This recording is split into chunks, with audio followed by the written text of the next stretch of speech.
Merci, Père éternel, encore pour ta bonté, ta fidélité. Tu ne changes jamais. Tu es toujours le même hier, aujourd'hui et éternellement. Merci, Père éternel, pour cette faveur que tu nous fais d'être dans ta présence. Sois loué, sois exalté, sois célébré pour des siècles et des siècles. Je te recommande encore ce moment dans tes mains. Parle-nous, enseigne-nous, ô Père éternel. Nous voulons écouter ta voix. Que ta parole, Seigneur, en ce jour, nous purifie encore. Ta parole, Seigneur, nettoie, Seigneur, toute impureté, Seigneur, à nous. Brise les chaînes, ô mon Dieu, mon roi, dans le nom puissant de Jésus-Christ. Sois loué, éternel et saint. Toute la gloire te revient, tout l'honneur te revient pour des siècles et des siècles. Amen. Alléluia. Ça ne marche pas. Est-ce que tu peux faire un message, s'il vous plaît? Merci. Parce que ça ne marche pas ce matin. Merci beaucoup. Non, ça ne marche pas. Ça ne marche. La connexion ne fonctionne pas. Oui. On est désolé hein, pour ceux qui devaient nous écouter par vidéoconférence. Ce matin, ça ne marche pas. Juste envoyer un message comme quoi ça ne marche pas. Merci beaucoup. Bonjour les enfants. Ceux qui veulent bouger, danser, sauter, il faut aller en bas dans la salle des enfants. D'accord? Ceux qui veulent nous écouter, chut. D'accord? Alléluia. Bonjour à tous. Bonjour. Nous sommes revenus encore pour la guerre des vainqueurs. Qui est vainqueur? Amen. Qui est vainqueur? Amen. Amen. Nous sommes vainqueurs en Jésus-Christ. Je vais faire une petite introduction. La semaine passée, nous avons parlé de la guerre des vainqueurs. Aujourd'hui, c'est la suite. La guerre des vainqueurs. Pourquoi parlons-nous de la guerre des vainqueurs? Parce que nous vivons dans un monde où chaque jour est un défi. Chaque jour que nous nous levons, nous ne savons pas comment nous allons achever la journée. Alors, toute activité, tout ce que nous entreprenons est un défi pour nous. Alléluia. Si on peut faire descendre les enfants, ça serait bon. Ça dérange un peu. Désolé, hein. Donc, c'est un défi pour chacun de nous, chaque jour. Donc, chaque jour est une guerre. Et Dieu nous a donné la victoire sur tous les jours.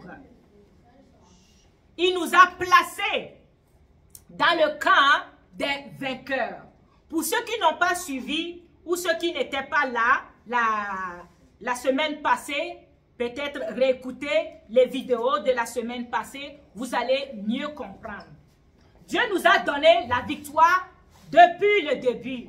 Dans le jardin d'Éden, quand l'ennemi est venu les mentir pour les faire manger le fruit de l'arbre de la connaissance du bien et du mal. J'ai eu à expliquer que dès qu'ils l'ont mangé, qu'est-ce qui s'est passé? Ils se sont fait dépouiller.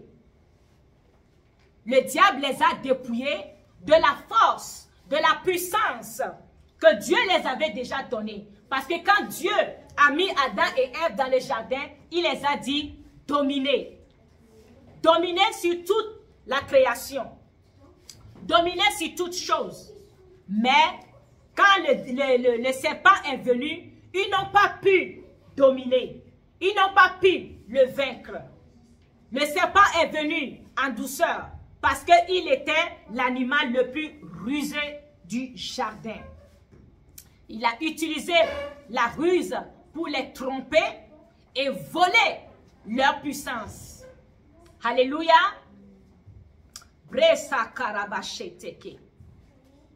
Donc j'ai expliqué cette guerre des vainqueurs. Pourquoi faudrait vaincre? Parce que nous nous levons chaque jour, mais nous faisons un combat ou des combats, des fois qui ne sont pas nécessaires. Il faut savoir pourquoi tu te lèves chaque jour. Il faut savoir combattre le bon combat. Et sois sûr et certain que tu es dans le camp des vainqueurs. Alléluia. C'est très, très, très important. Donc, qui sont les vainqueurs? Ce que j'ai eu à expliquer, les vainqueurs sont ceux qui ont compris c'est quoi la guerre sur la terre. Tant que tu ne comprends pas la guerre pour laquelle tu combats sur la terre, tu ne peux pas vaincre. Et j'ai eu aussi à expliquer que le langage de Dieu concernant la mort et la vie est différent de notre langage à nous. Parce que pendant la guerre, nous voyons la vie et la mort qui se positionnent. Et la guerre se fait entre la vie et la mort. Alléluia. La vie, c'est notre Seigneur Jésus-Christ qui nous a donné sa vie. Quand nous sommes en Christ, nous sommes plus que vainqueurs. Il est le seul, le premier-né parmi les morts. Parce que nous sommes tous considérés comme morts depuis le jardin d'Éden. Mais il est le seul qui a vaincu la mort. Il est le seul qui a été dans le tombeau pendant 3 jours. Mais dans le tombeau aussi, il a été pour un but. C'était une mission. Il fallait qu'il aille dans les profondeurs. Il est allé chercher la clé de la mort et des séjours des morts pour nous qui sommes vainqueurs. C'est pour cela que Jésus-Christ va parler aux églises. Dans l'Apocalypse, il a répété, d'Éphèse, de l'église d'Éphèse, jusqu'à Laodicée, Jésus-Christ dit, celui qui vaincra aura l'arbre de vie. Celui qui vaincra aura la couronne de vie. Celui qui vaincra, je lui donnerai de la manne cachée. Ainsi de suite. C'est très important parce que nous sommes dans les derniers temps. Nous sommes dans les derniers temps et le Seigneur veut que nous comprenions qu'il nous a placés dans le camp des vainqueurs. Alléluia. Amen. Donc, pour faire court, j'ai expliqué la dernière fois que la mort et la vie se sont positionnés. Mais la mort n'est pas le plus fort. Souvent, nous pensons que la mort est plus fort. Ce qui donne le stress, ce qui donne la dépression, ce qui donne le découragement, ce qui donne tout ce qui peut te ralentir sur la terre, tout ce qui peut t'assujettir sur la terre pour ne pas bien vivre, pour ne pas être épanoui, c'est les signes de la mort. Mais en Jésus-Christ, nous les vaincrons. Alléluia. Donc j'ai expliqué que ce que nous appelons la mort est différent de ce que Dieu appelle la mort. Nous appelons la mort le dépouillement de notre chair, le dépouillement de notre corps. Mais Dieu, quand quelqu'un meurt sur la terre, cela n'est pas la mort pour Dieu. Alléluia. Nous avons même lu l'autre fois dans Apocalypse 2, verset 11, où Dieu parle, la parole de Dieu nous parle de la seconde mort. Amen. Donc il y a une seconde mort. Comme je l'ai expliqué l'autre fois, la première mort nous a mis dans les soucis. La première mort nous a donné des choses. Oui, comment je peux expliquer? Les choses qui nous nuisent sur la terre. Alléluia. Mais la seconde mort est terrible. C'est de ça que Dieu parle. La seconde mort pour Dieu, c'est la perversion de notre esprit. J'ai lu la Bible, la Genèse encore, j'ai dit Dieu, c'était injuste ton jugement. Pourquoi tu n'as pas condamné l'homme comme tu as condamné le diable? Parce que le diable ne peut plus se repentir, c'est terminé pour lui. Mais l'homme, Dieu nous fait la grâce de revenir à lui par le sang de Jésus, par l'œuvre de la croix. Dieu nous donne de revenir à lui. Et nous n'avons pas besoin de travailler. Nous avons juste à accepter cette grâce-là qui nous a été donnée. J'ai dit c'est injuste. Dieu a dit oui. Je vous ai créé à mon image et à ma ressemblance pour régner sur la terre. Vous avez été trompés, mais je suis juste et je le serai pour toujours. Je ne change pas. Dieu va m'expliquer ceci. Les esprits sont dans le bien ou dans le mal. Rien d'autre.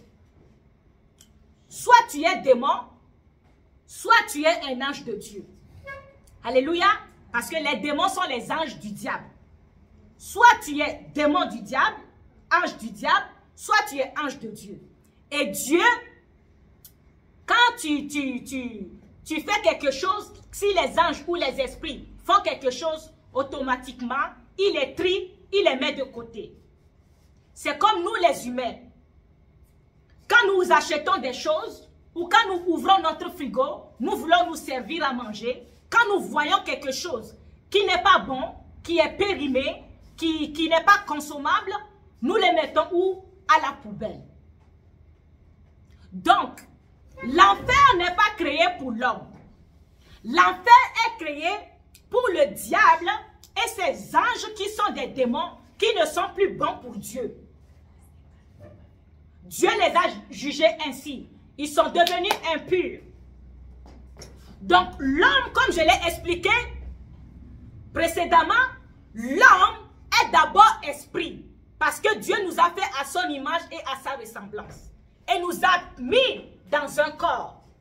Donc, ce corps-là dans lequel nous sommes, c'est pour cela que Dieu nous fait grâce.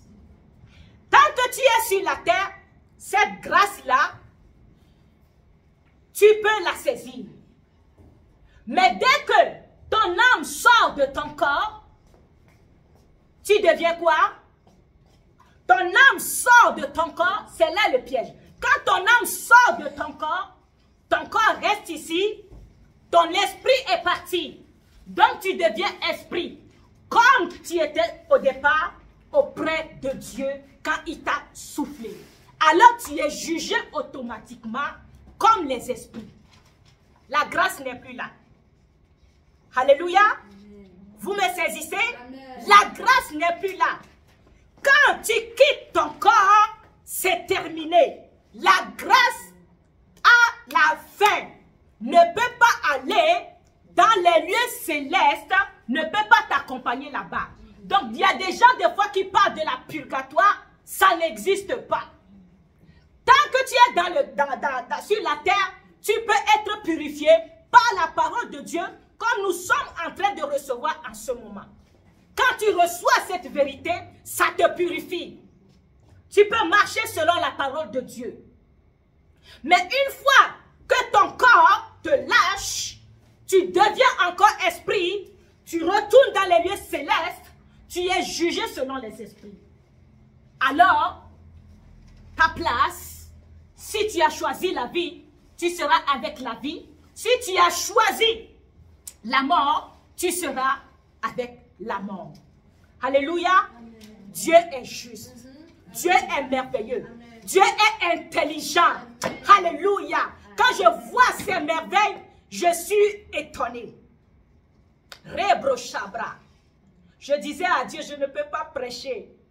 Je n'ai pas étudié.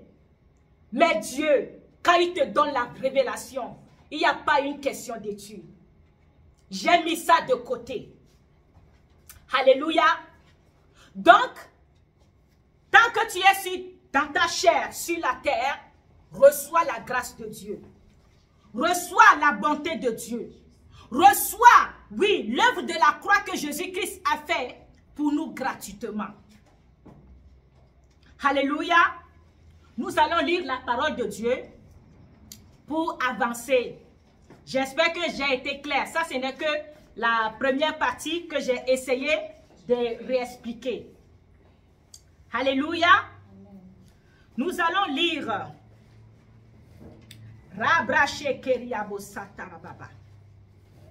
Apocalypse 2, verset 11. Nos tests, nous avons deux tests de base. Hein? Apocalypse 2, verset 11.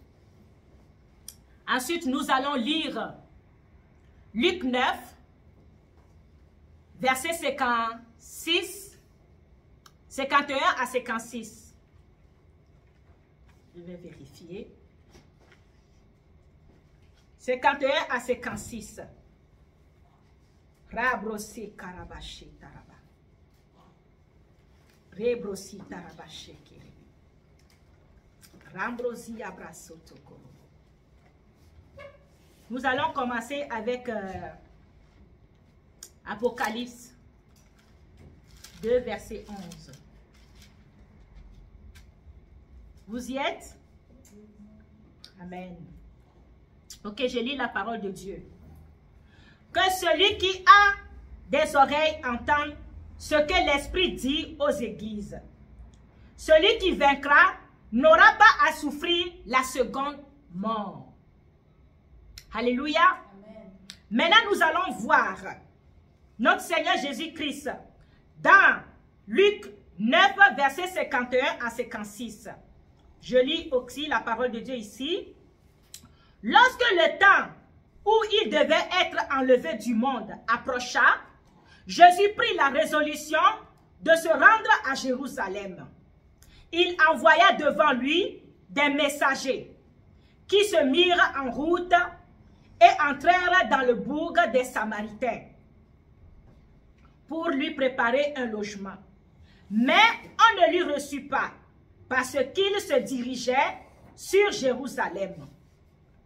Les disciples Jacques et Jean, voyant cela, dirent, « Seigneur, veux-tu que nous commandions que le feu descende du ciel et les consume? » Jésus se tourna vers eux et les réprimanda, disant, « Vous ne savez de quel esprit vous êtes animés, car le Fils de l'homme est venu non pour perdre les âmes des hommes, mais pour les sauver. » Et ils allèrent dans un autre bourg.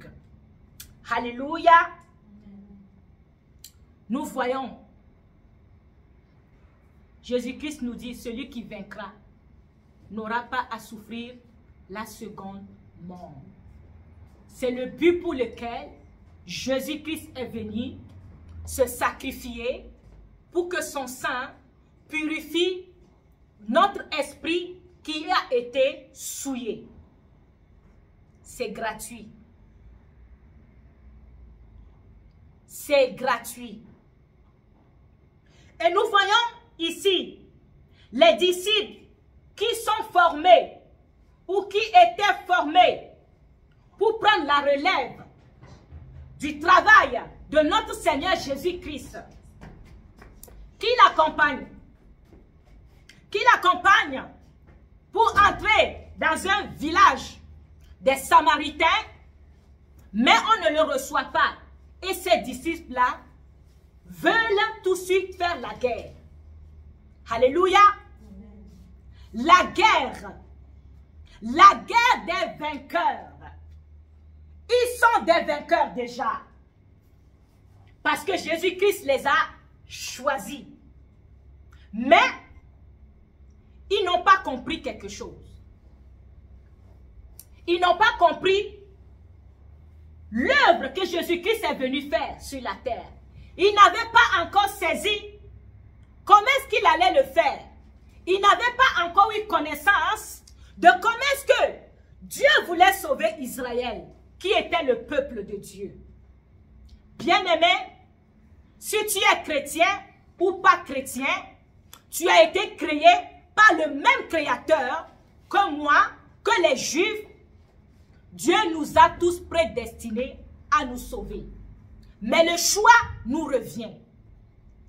C'est le but de ce message. Choisir d'être vainqueur. Alléluia.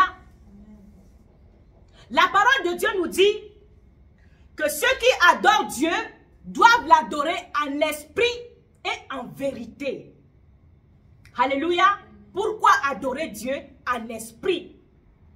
Alors que nous sommes dans une chair. Pourquoi adorer Dieu en esprit? C'est ça que les disciples n'ont pas compris. Ils sont dans la chair. Mais Jésus-Christ opère en esprit. Alléluia. Parce qu'ils ont décidé, parce qu'on n'a pas reçu le Seigneur Jésus-Christ en Samarie, et ils ont décidé de faire la guerre. Et ils ont décidé, ils ont voulu plutôt faire descendre du feu du ciel pour consumer la Samarie. Hey! Jésus devait dire, hey, moi je suis venu pour les Samaritains.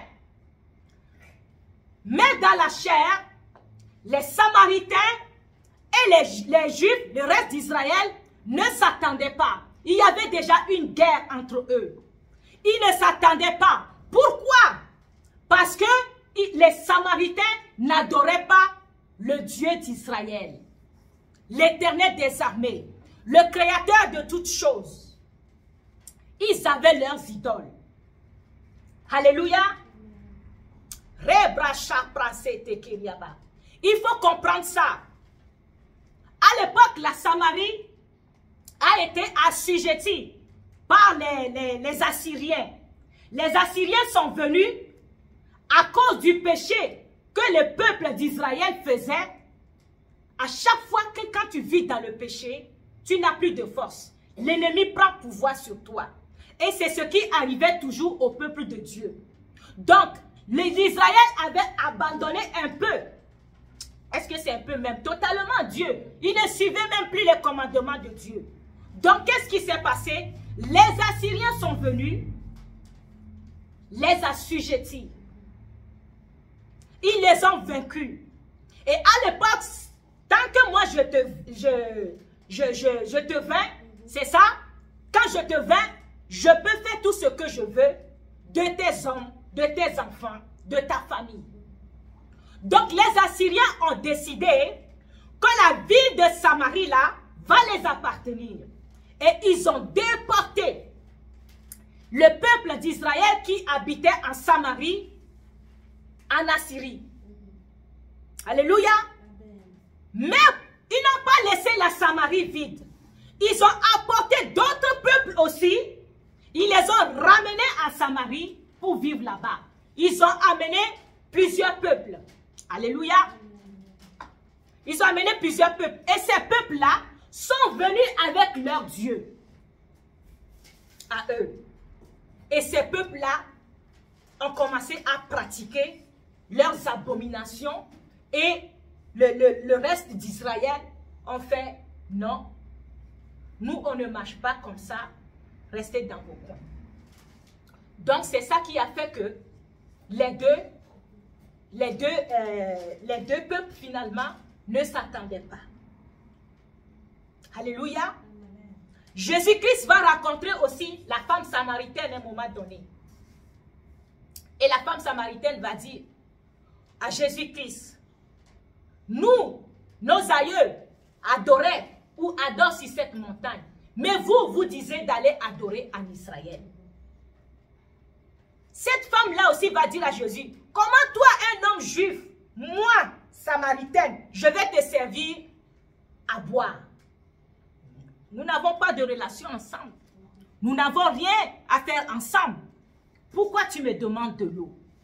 C'est à ce point-là que les Samaritains et le restant d'Israël ne s'attendaient pas. Quand quelqu'un voulait aller quelque part plus proche, au lieu de passer dans la Samarie, il est obligé de faire un grand tour pour ne pas passer dans la Samarie parce qu'il ne veut pas être souillé. Alléluia. Parce qu'il ne s'attendait pas du tout. Et de nos jours, c'est ça qui arrive. On a des églises différentes. Même quand on dit que nous servons Jésus-Christ de Nazareth, peu importe dans l'église que tu es, quand elle sait que tu es dans une autre église, tu n'es pas comme lui, il y a comment est-ce que je peux dire? Un certain froid qui arrive entre ces deux. C'est pas normal. C'est pas normal. Jésus-Christ est le plus que vainqueur qui nous a donné la victoire sur toutes choses. Tant que tu es dans le camp des vainqueurs, l'autre aussi est dans le camp des vainqueurs. Il confesse Jésus-Christ. Tu confesses Jésus-Christ. Où est le problème? Parce que toi, tu parles en langue. Et lui, il ne fait pas. Il dit, tu es fou. Qui reste dans son coin. C'est pas normal. C'est pas normal. Et l'autre, parce qu'il prie doucement, il ne prie pas fort, c'est pas bon. Il fait pas partie de notre groupe. Ce n'est pas normal. Alléluia. C'est pas normal. Donc Jésus-Christ va les réprimander et va dire non. Et ce n'était même pas un feu naturel qu'il voulait mettre. Hein. C'est un feu surnaturel. Le feu va descendre du ciel. Ce que Papa, bon Dieu, lui-même va libérer le feu là. Pour qu'il consume le peuple de la Samarie.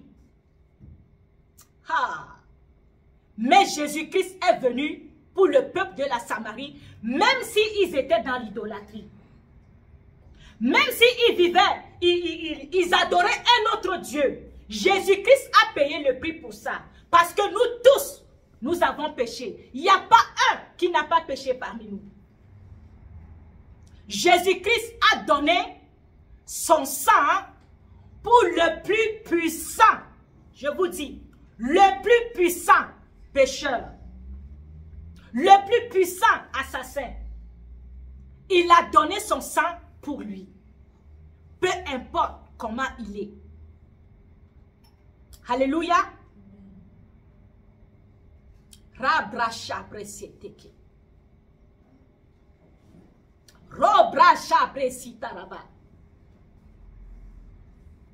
Mais là, il faut regarder si tu es véritablement dans le camp des vainqueurs. As-tu accepté la grâce que Jésus-Christ t'a donnée gratuitement? Ou bien tu es encore en train de lutter? Ou bien tu as accepté, mais tu es en train de te battre contre les autres? Alléluia. N'oubliez pas que Dieu nous juge selon la façon dont nous jugeons aussi les autres. Alléluia.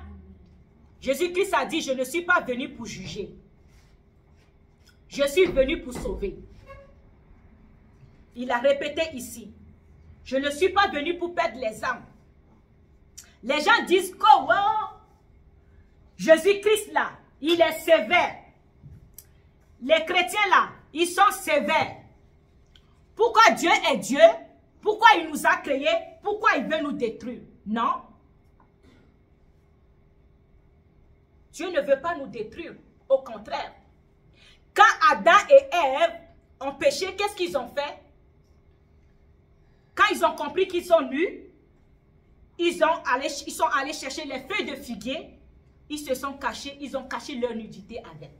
Et quand Dieu les a appelés, c'est avec ça qu'ils se sont présentés devant Dieu. Cette couverture représente l'idolâtrie, représente les faux dieux que les Samaritains adoraient. Alléluia. Je pense que nous devons quand même lire pour que tout le monde comprenne c'est quoi la Samarie. D'accord? C'est dans 2 Rois 17. Rabro sabra shete ki abrama. Rindo koriyama sete kiyabro sata karabayese. Probro chabra sete karababa. 2 Rois 17. Kandebosi karabachete. Alléluia. Verset 24. Je lis, hein. Le roi d'Assyrie fit venir des gens de Babylone, de Kouta, d'Ava, de Hamath et de Sepharvaïm, et les établit dans les villes de la Samarie à la place des enfants d'Israël. Ils prirent possession de Samarie et ils habitèrent dans ces villes. Je vais sauter. Je lis 2 Rois 17, verset 29. Je vais lire jusqu'au verset 33. Alléluia. Amen. Mais les nations firent chacune leur Dieu dans les villes qu'elles habitèrent et les placèrent dans les maisons des hauts lieux bâtis par les Samaritains. Les gens de Babylone firent Sukkot, Benot. Les gens de Kout firent Nergal. Les gens de Hamath firent Ashima. Ceux d'Ava firent Nephshaz et Tartak. Ceux d'Epharvaïm brûlèrent leurs enfants par le feu en honneur d'Adramelech et d'Anamelech, dieu de Sepharvaïm. Ils craignaient aussi l'Éternel et ils se créèrent des prêtres, des hauts lieux parmi, excusez-moi, je reprends verset 32. Ils craignaient aussi l'Éternel et ils se créèrent des prêtres, des hauts lieux pris parmi tout le peuple. Ces prêtres offraient pour eux des sacrifices dans les maisons des hauts lieux. Ainsi, ils craignaient l'Éternel et ils servaient en même temps leur Dieu. D'après la coutume des nations d'où on les avait transportés. Alléluia. C'est ça que je cherchais. Ils craignaient aussi le Dieu Tout-Puissant, le Créateur de toutes choses. Mais, selon leur coutume, d'où on les a pris pour venir à Samarie, ils adoraient ce Dieu-là aussi. Frères et sœurs, Dieu a mis dans l'être humain la croyance de la divinité. Chaque homme sur la terre sait qu'il y a un être vivant plus haut, plus élevé, qui doit adorer. Mais les nations ne savaient pas qui est le vrai Dieu. Donc, ils adoraient le Dieu ou une situation par laquelle ils ont été sauvés. Ils adoraient ça. D'accord? Il y a des gens chez nous qui adorent le Dieu du tonnerre. Alléluia. Il y a des gens qui adorent des crocodiles. Parce que les crocodiles les ont sauvés à un moment donné. Il y a des gens qui adorent des rivières. Parce que cette rivière-là les a donné quelque chose. Il y a des gens qui ont vécu des situations par lesquelles ils ont compris que sans l'aide de Dieu, ils n'auront pas pu survivre.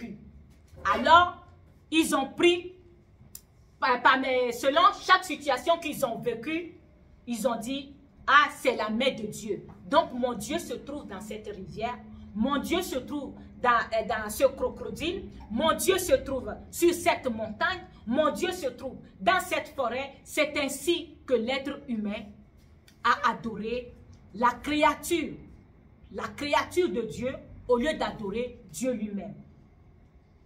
Mais Dieu sait, puisque c'est ce que Adam et Ève ont fait tout de suite dans le jardin d'Éden. Quand ils se sont trouvés nus, ils ont mis les feuilles de figuier. C'était leur secours. C'est ça la religion. C'est ça adorer un Dieu qui n'est pas vrai. Et Dieu n'a pas aimé ça. Il dit, vous n'allez pas vous présenter devant moi avec les feuilles de figuier. Non, c'est moi qui va vous habiller. De la même manière, je vous ai fait pur et je vous ai placé dans le jardin d'Éden. Je vais vous purifier. Mais en attendant, il faut que le sang coule pour que vous soyez purifiés. Alléluia. Et la parole de Dieu nous dit qu'il a fait la peau. Il a pris la peau d'un animal pour les vêtir. Alléluia. Dieu nous aime d'un amour incroyable. Dieu nous aime d'un amour pur. Il n'y a pas cet amour en dehors de Dieu Tout-Puissant. Il n'y a pas cet amour ailleurs. Alléluia. C'est pour cela que c'est important de sortir de nos coutumes, de sortir de nos religions, d'une mentalité que le monde nous donne, pour rentrer dans la mentalité de Dieu, la mentalité des vainqueurs. Parce que si cette terre, nous n'avons pas beaucoup de temps à passer. Quand nous voyons Adam, il a fait 930 ans. Bon, je pense que c'est le reste de 1000 d'Adam que nous vivons. Hein? Alléluia. Donc, quand tu fais 1000 moins 930 ans là, ça fait à peu près 80. Nous tournons tous autour de ça. Il en a trop pris, hein?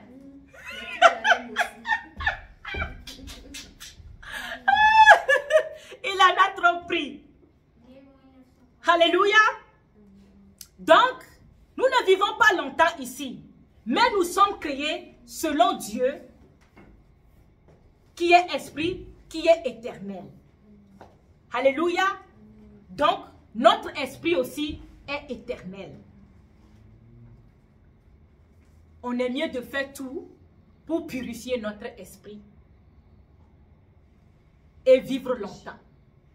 Parce que la vie sur cette terre-là, ou la joie que l'on peut vivre sur cette terre, n'est rien en comparé de ce que nous avons devant Dieu. J'ai eu la grâce de voir ça. Hein. J'ai eu la grâce de vivre sans esprit. Une grande lumière comme ça m'a attirée. Au début, je pensais que j'étais curieuse. Je voyais la croix de Jésus. Tout était lumière. La croix de Jésus qui tournait comme ça dans la grande lumière. Une lumière très blanche. Là, je regarde, je dis, ah, on dirait que Jésus est là-dedans. Hein? Je vais aller voir. Plus j'avançais, plus je m'approchais, j'ai commencé à avoir peur. Je marchais bien au début. Quand j'ai eu peur, je me suis arrêtée. Quand je me suis arrêtée, je me suis rendu compte que je ne peux pas m'arrêter. J'étais attirée. Alléluia.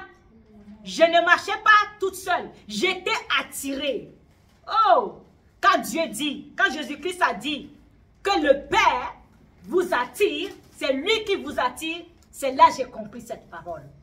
Je ne pouvais pas m'arrêter. J'ai commencé à prier. Ça n'a pas marché. J'étais attirée jusqu'à dans la lumière. Et quand je suis rentrée, j'ai vu que je n'étais pas seule. On était nombreux. On chantait, on dansait, on disait, tel qu'il est, tel nous sommes, tel qu'il est, tel nous sommes. Je ne dormais pas. J'étais en train de prier. Oh mon Dieu, quand la vision, je suis sortie de la vision, puisque j'étais heureuse dans cette lumière, je pleurais. Un pleur. C'est-à-dire, tu ne peux pas supporter cette joie-là sur la terre. Elle est trop puissante. Moi, j'irai là-bas. J'irai là-bas. La joie sur cette terre n'est rien. La joie que j'ai vécue là-bas, quand je suis sortie de la vision, je ne pouvais pas supporter. Je pleurais. Et je ne pleurais pas doucement. Je pleurais très fort. Et c'était très tôt le matin. Ah, mon mari est sorti, il a fait ces choses. Il m'a appelé plus tard dans la journée, vers 10 heures comme ça. Est-ce que ça va, chérie? J'ai dit oui, ça va très bien. Tu es sûre? J'ai dit oui, ça va très bien. Je t'ai entendu ce matin pleurer. Je voulais vérifier si tout va bien. J'ai dit, ah, ça ne peut pas aller mieux que ça. Ne t'inquiète pas, tout va bien. Alléluia. La joie de Dieu, si nous met tout, on ne peut pas supporter sur la terre. Nous allons crier comme des fous. Nous allons crier comme des fous. C'est pour ça que je ne veux pas jouer avec cette victoire que le Seigneur nous a donnée. Qu'il soit votre partage aussi au nom de Jésus. Amen. Alléluia. Donc Jésus voit les apôtres qui veulent jeter du feu. Non, ça ne marche pas. Ça ne marche pas. Et comme Dieu nous dit, la parole de Dieu nous dit, d'adorer Dieu en esprit et en vérité, choisissons les bons esprits, qui est le Saint-Esprit. Parce que Jésus-Christ l'a dit, vous ne savez pas de quel esprit vous êtes animés. Vous ne savez pas de quel esprit vous êtes animés. Quel esprit t'anime ce matin? Quel esprit t'anime? Est-ce que c'est l'esprit de la division? L'esprit de séparation? Parce que l'autre est comme ça et est différent de moi? Ou c'est l'Esprit Saint, l'Esprit de Dieu que Jésus-Christ nous a donné pour être vainqueur? Quand tu es vainqueur, tu ne fais pas la guerre dans la chair. Tu ne fais pas la guerre contre quelqu'un. Mais tu sais, tu es conscient que la guerre que tu fais, c'est contre les esprits. Amen. Alléluia. Amen. Comme l'apôtre Paul nous a bien enseigné dans Éphésiens 6, nous ne luttons pas contre la chair ni le sang. Je ne peux pas lutter contre ma mère, ni mon père, ni mon frère, ni ma soeur, ni vous ici. Si je vois quelque chose qui est anormal, je vais aller fouiller en esprit. Je vais fouetter les esprits méchants qui viennent pour s'aimer la zizanie. Alléluia. C'est ça la guerre des vainqueurs. Mais quand tu n'es pas vainqueur, tu seras souvent porté. Celui-là.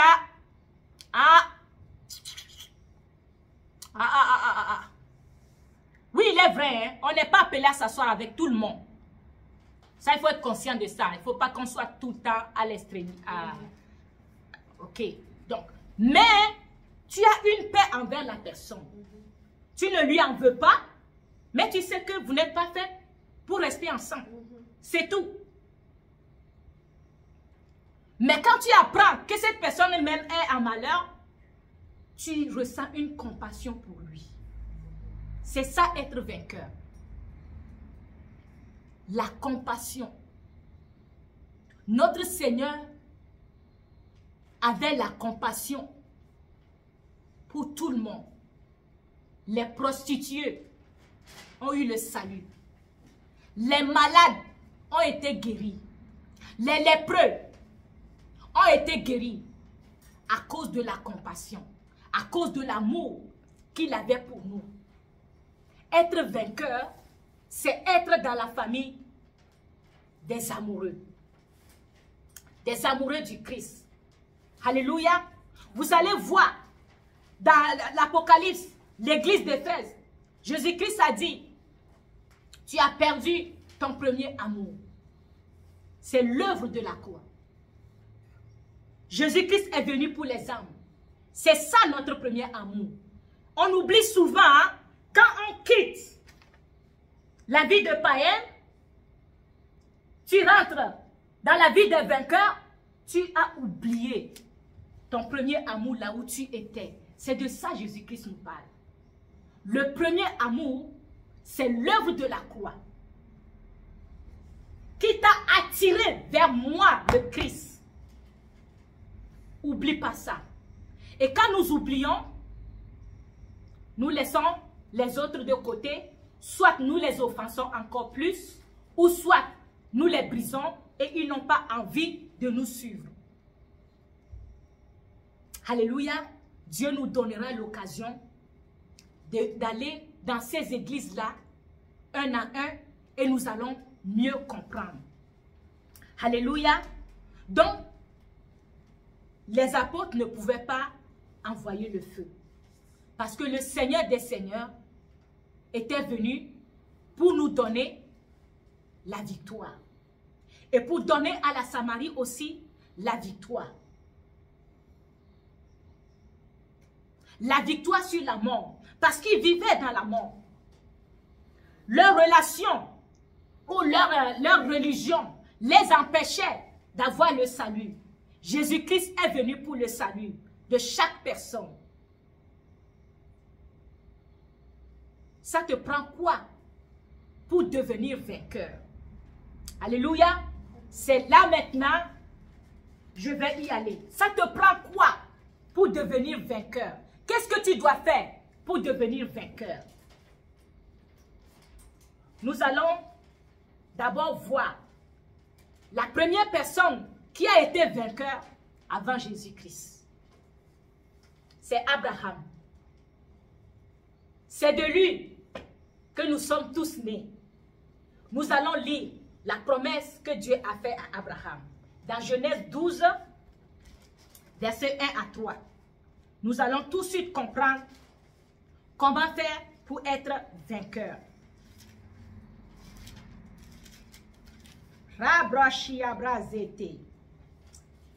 Verset 12. Genèse 12, verset 1 à 3. Je lis la parole de Dieu. Vous y êtes? L'Éternel dit à Abraham, va-t'en de ton pays, de ta patrie et de la maison de ton père, dans le pays que je te montrerai. Je ferai de toi une grande nation et je te bénirai. Je bénirai ton nom, je rendrai ton nom grand et tu seras une source de bénédiction. C'est merveilleux, hein? La suite nous dit, verset 3, je bénirai ceux qui te béniront.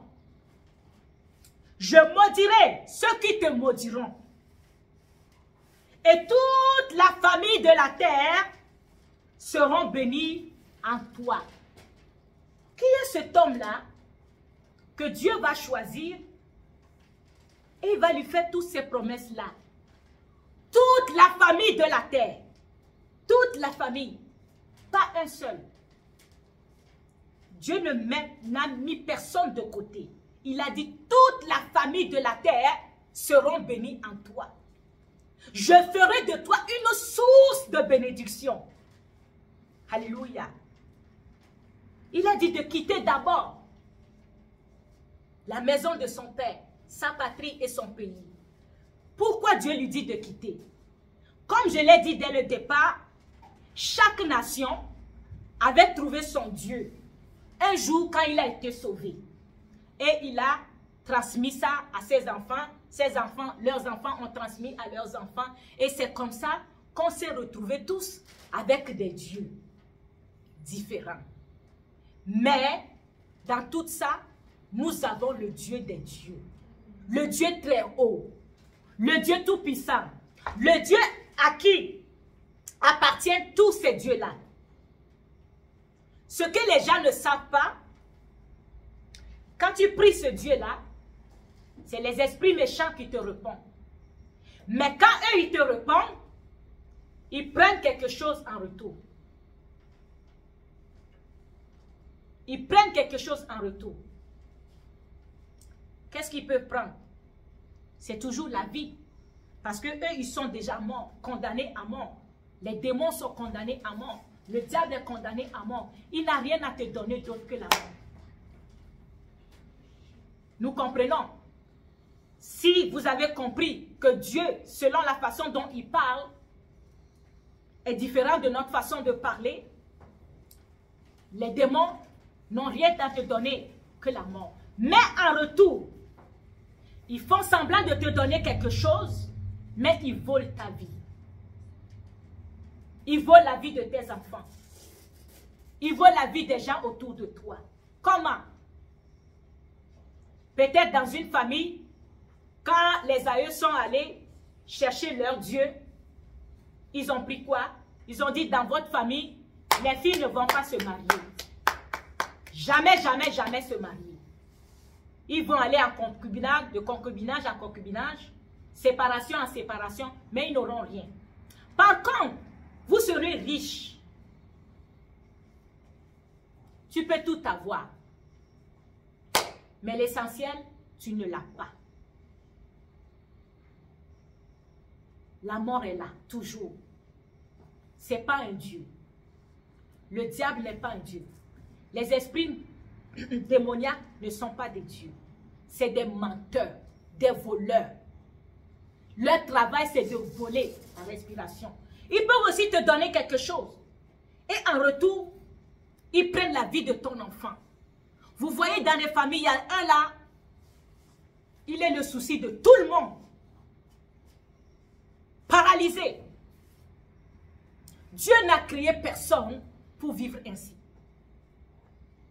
Alléluia. Paralysé, souvent malade. 2-3 jours, on est à l'hôpital. Pourquoi? On a volé sa vie. Et en volant sa vie, tous les gens autour de lui aussi sont attaqués. Quelle maman aimerait avoir un enfant comme ça? Aucune. Aucune. Et souvent, nous voyons des cas comme ça différents. J'ai croisé une dame là. Elle est chrétienne, hein? Cette histoire-là, c'est pas drôle. Cette dame est chrétienne. Elle va à l'église tous les dimanches. Elle donne sa dîme et ses offrandes. Elle fait tout ce qu'on dit de faire à l'église. Mais, souvent, il y a un malheur qui lui arrive et c'est répétitif.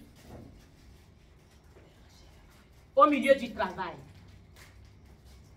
Souvent, il y a des vols et qu'est-ce qui arrive? Elle est condamnée. Mais ce n'est jamais elle qui vole. Alléluia. Et elle est souvent prise, elle est condamnée.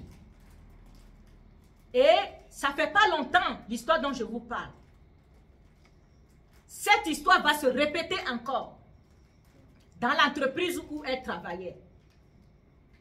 Quand j'apprends l'histoire, j'appelle quelqu'un de sa famille et la personne va me dire, elle est partie au village se faire laver parce qu'elle a compris que c'est la malédiction.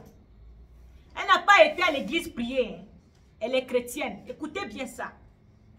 Elle est partie à l'église, au village se faire laver parce qu'elle a compris que c'est une malédiction. J'ai dit, tiens, comme je la connais, ça m'a énervé. Ça m'a frustré. J'ai dit, moi, je ne laisse pas, je vais l'appeler. J'ai appelé la dame en question. Malheureusement, elle s'est fait déjà laver. Mais je vais lui demander, pourquoi tu as fait ça? Tu es chrétienne? Le sang de Jésus-Christ nous lave de toute souillure. Le sang de Jésus-Christ a pris toutes les malédictions. Si tu as vécu cette histoire-là plusieurs fois comme ça, donne ça à Jésus. Certainement, il y a une raison encore dans ta vie qui ne marche pas. Et je comprends pourquoi maintenant ça ne marche pas. Parce que tu n'as pas abandonné la maison de ton père. Tu n'as pas abandonné l'idolâtrie. Tu n'as pas abandonné tout ce que tu devais abandonner pour te donner à Dieu totalement. C'est sûr que ces choses-là vont te suivre. Alléluia. Elle me dit non, il ne faut pas dire ça. Hein. Moi, je ne blague pas avec la coutume. Parce que c'est la vérité. J'ai dit, hein. Et elle dit, parce que là où ça s'est passé là, la ville dans laquelle ça s'est passé, ce n'est pas ma ville à moi. C'est pour ça que j'ai quitté pour aller au village. Ça va marcher. J'ai dit, tu as menti. Ça ne va pas marcher.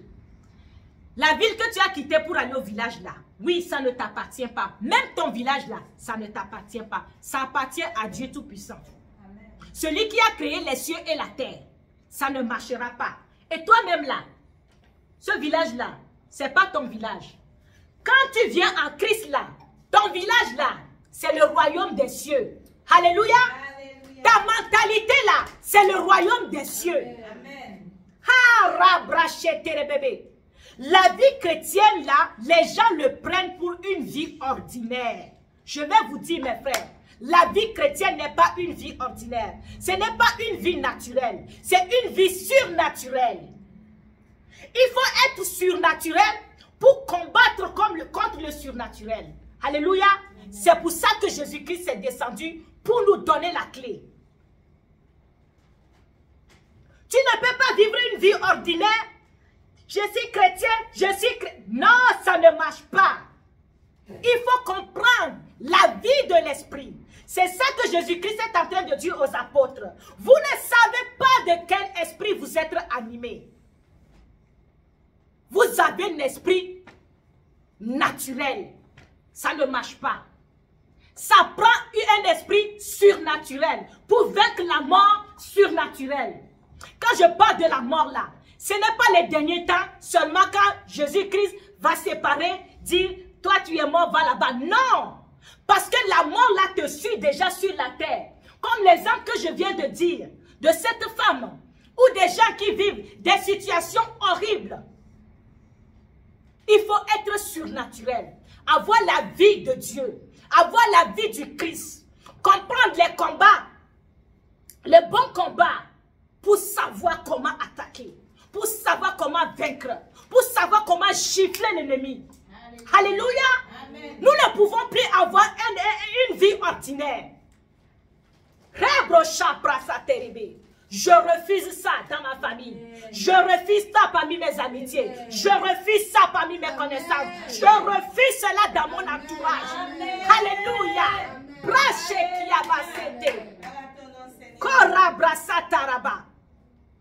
Dieu a dit à Abraham, tu seras la source de bénédiction. Nous devons être la source de bénédiction. Quand nous rentrons quelque part où il n'y a pas la paix vient. Alléluia. Quand nous rentrons quelque part où il y a la maladie quitte. C'est de ça que Dieu parle. C'est pour ça qu'il nous a appelés à être des victorieux. Tu ne peux pas regarder quelqu'un qui t'insulte naturellement et dit, il est fou, je ne vais plus lui parler. Tu as échoué, tu as été vaincu. Non, moi je fais partie des vainqueurs. Quelqu'un qui m'insulte, je dois discerner. Qu'est-ce qu'il a? Il s'est levé comment? Qu'est-ce qui se passe dans sa vie? Quel esprit lui dérange? Parce que nous ne luttons pas contre la chair et le sang. Mais l'ennemi souvent veut t'aveugler pour que tu ne comprennes pas ce qui se passe. Après, les gens vont sentir un esprit de rejet. Ah, l'esprit de rejet là est là depuis. Mais tu n'as pas discerné. Tu peux voir quelqu'un tout de suite là, tu vois déjà qu'il y a un esprit de rejet sur lui. Quand tu vas vouloir lui parler, il ne va pas comprendre. Il faut aller petit à petit. Ce n'est pas parce qu'il a un esprit de rejet que moi aussi je vais le rejeter comme tout le monde. Non. C'est ça la vie de l'esprit. Vivre une vie surnaturelle dans le naturel. Alléluia. Amen. Vivre une vie surnaturelle dans le naturel. Rabraseta karababa. Rebrosita rababa. Quel esprit t'anime? C'est ça qui fait la différence. Parce que Jésus-Christ est venu chercher chaque personne.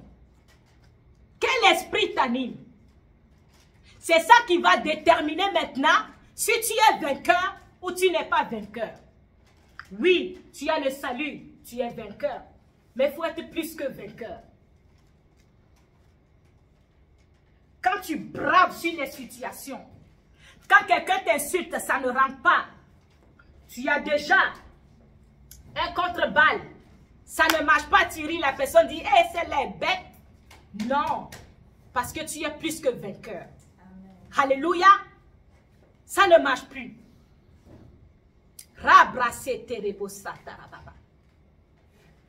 C'est ça être vainqueur. Comprendre que la vie chrétienne n'est pas une vie ordinaire, c'est une vie surnaturelle. C'est entre esprit et esprit.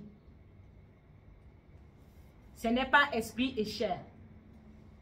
Le diable est un menteur. Pour te séparer de ta bénédiction, il va te séparer. Ça prend quelqu'un pour te donner la bénédiction. Alléluia, vous me comprenez? Amen. Ça prend une relation pour te donner la bénédiction. Mais comme l'ennemi le sait, déjà dès le jardin d'Éden, il a semé la zizanie. Regardez les familles. Il y a des frères qui ne se parlent pas. Il y a des parents qui sont séparés de leurs enfants. Parce que l'ennemi les a montré quelque chose naturellement. Que eux, ils trouvent anormal. Mais quel esprit est caché derrière ça? C'est ça qu'il faut fouetter. Il faut jouer, il faut gifler et le faire sortir dans les maisons. Alléluia. C'est de ça que je parle. Quand tu comprends ça, tu es vainqueur. Peu importe ce que quelqu'un peut te faire, tu peux pardonner facilement. Parce que Christ nous a pardonné. Aucun de nous ne l'a mérité. Mais il nous a pardonné. Parce qu'il est plus que vainqueur. Parce que lui, il a compris ce que nous n'avons pas compris. Donc, il est venu nous enseigner. C'est pour ça que Jésus-Christ déclare, je suis le chemin, la vérité et la vie. La vie chrétienne n'est pas une vie ordinaire. Si tu vis une vie chrétienne ordinaire, ça va être difficile. C'est pour ça, dans les églises, nous avons des bébés, ok? Nous avons des jeunes et nous avons des vieillards. Souvent, les bébés, ils sont à faim. Ils ne comprennent pas encore la vie surnaturelle. C'est eux aussi qui se battent contre les églises et les autres. Vous allez voir, ceux qui sont mûrs spirituellement ne font pas cela. Ils ne font pas cela. Insulter telle église et ça ne donne rien. Regardez, dans Apocalypse, quand le Seigneur nous parle des églises, est-ce qu'il a condamné une église? Il n'a pas condamné aucune église. Il a dit, sois vainqueur. Pourtant, il n'y a pas une église là-dedans qui est parfaite. Alléluia. Il n'y a pas eu une église là-dedans qui est parfaite. Mais Jésus-Christ leur donne les clés pour vaincre à chaque église. À chaque église, il a trouvé quelque chose. Il a trouvé l'idolâtrie. Il a trouvé Jézabel, celui qui tue les prophètes. Alléluia. Mais il donne toujours une clé ou une arme pour pouvoir détruire cela et être vainqueur. Alléluia. Amen. La semaine prochaine, la guerre des vainqueurs continue, mais le titre va changer. Les armes des vainqueurs. Parce qu'on ne peut pas écouter ça et puis c'est terminé comme ça, non. Il faut avoir les armes. Les bonnes armes. Alléluia. Et savoir quand utiliser cette arme-là. Savoir quand utiliser l'autre. Nous avons des fois les petits couteaux là que les guerriers mettent ici. Mais ils ont les grands épées aussi. Quand il faut utiliser le petit couteau. Quand il faut utiliser les grands épées. Quand il faut bombarder. Quand il faut sortir le feu. Eux, ils ont voulu sortir le feu. Mais ce n'était pas le temps de feu. Les disciples ont demandé à Jésus, veux-tu que nous commandions le feu qui descend du ciel et les consume? Non. Ce n'est pas le moment de l'utiliser, ce feu-là. Parce que moi, je suis là. Alléluia. Ta personne en Christ même est déjà une arme. Tu le savais? Amen. Juste ta personne est une arme. Avant d'aller chercher les autres là, juste ta personne telle qu'elle est une arme contre l'ennemi. C'est toi qui ne vois pas, hein, mais les ennemis voient. Mais pour te tromper, comme ils ont toujours fait, eux ils ne changent pas. Ils font toujours le même tactique. Comme ils ont fait dans le jardin d'Éden. Ils ont trompé Adam et Ève. Non, si vous mangez ces fruits-là, vous serez comme des dieux. Et Dieu les a créés comme Dieu. De quel Dieu parlez-vous? Ah, vous allez connaître le bien et le mal. Ils ont connu le bien et le mal. Ça les a donné quoi? le ridicule. C'est ça qu'ils ont vu. Ah, c'est comme ça que je suis. Mais non, tu es plus beau que ça. C'est ton corps que tu vois. Mais toi-même, tu es à l'intérieur. C'est ça que l'esprit lui voyait. C'est ce que le diable lui voyait. Ton corps, il s'en fout. Alléluia. Mais ta personne, ta vraie personne que tu es, est une âme. Une âme puissante. Alléluia. Ne regarde pas ta peau. Ne regarde pas comment tu es. Tu es déjà beau et belle. Mais ton vrai être, ton homme intérieur, est une âme. Alléluia. Bénissons le Seigneur pour sa parole. Amen. Qui a été béni ce matin. Amen. Amen. Alléluia. Vous avez été bénis. Amen. Alléluia. Amen. Alléluia. Amen. Notre Dieu est bon et merveilleux. Il est glorieux. Il est magnifique. Il a tout fait pour nous. À nous maintenant de saisir qu'est-ce qui est bon. À nous maintenant de saisir comment faire maintenant pour braver devant chaque situation. Nous allons prier. Nous allons prier. Nous allons prier pour que l'idolâtrie quitte nos familles. L'idolâtrie